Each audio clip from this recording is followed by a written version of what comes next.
ಒಬ್ಬ ತಾಯಿಗೆ ಬೆಳಗ್ಗೆ ಎದ್ದ ತಕ್ಷಣ ಮಗುವಿನ ಲಂಚ್ ಬಾಕ್ಸಿಗೆ ಇವತ್ತು ಏನು ಪ್ಯಾಕ್ ಮಾಡಬೇಕು ಅನ್ನೋದೇ ದೊಡ್ಡ ಚಿಂತೆ ಆಗಿಬಿಟ್ಟಿರುತ್ತೆ. ವೆಜ್ ಫುಡ್ ಮೆನಲ್ಗೆ ನಿಮ್ಮೆಲ್ಲರಿಗೂ ಸ್ವಾಗತ. ಇವತ್ತಿನ ವಿಡಿಯೋಲಿ ನಾನು ನನ್ನ ಮಗನ ಲಂಚ್ ಬಾಕ್ಸಿಗೆ ಏನು ಪ್ಯಾಕ್ ಮಾಡಿದ್ದೆ ಅನ್ನೋದನ್ನು ತೋರಿಸ್ಕೊಡ್ತೀನಿ.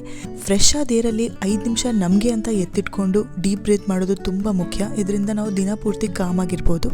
ಶಾರ್ಟ್ ಬ್ರೇಕಲ್ಲಿ ಆದಷ್ಟು ನಾನು ಹಣ್ಣುಗಳನ್ನು ಕಳಿಸೋದಕ್ಕೆ ಪ್ರಿಫರ್ ಮಾಡ್ತೀನಿ. ನಾನಿವತ್ತು ಕಿತ್ತಳೆ ಹಣ್ಣು ಮತ್ತು ಬಾಳೆಹಣ್ಣನ್ನು ಈ ರೀತಿ ಕತ್ತರಿಸ್ಕೊಂಡು ಹಾಕ್ತಾ ಇದ್ದೀನಿ.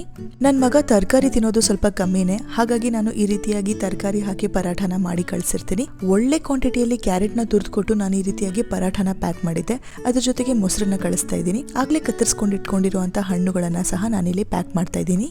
ಮಗು ಪೂರ್ತಿ ಲಂಚ್ ಬಾಕ್ಸ್ ಮುಗಿಸ್ಕೊಂಡು ಬಂದರೆ ಒಬ್ಬ ತಾಯಿಗೆ ಎಕ್ಸಾಮ್ಸಲ್ಲಿ ಫಸ್ಟ್ ರ್ಯಾಂಕ್ ಬಂದಷ್ಟು ಖುಷಿಯಾಗಿರುತ್ತೆ. ಅಂತೆಯೇ ನನ್ನ ಮಗ ಪೂರ್ತಿ ಬಾಕ್ಸನ್ನು ಮುಗಿಸ್ಕೊಂಡು ಬಂದಿದ್ದ.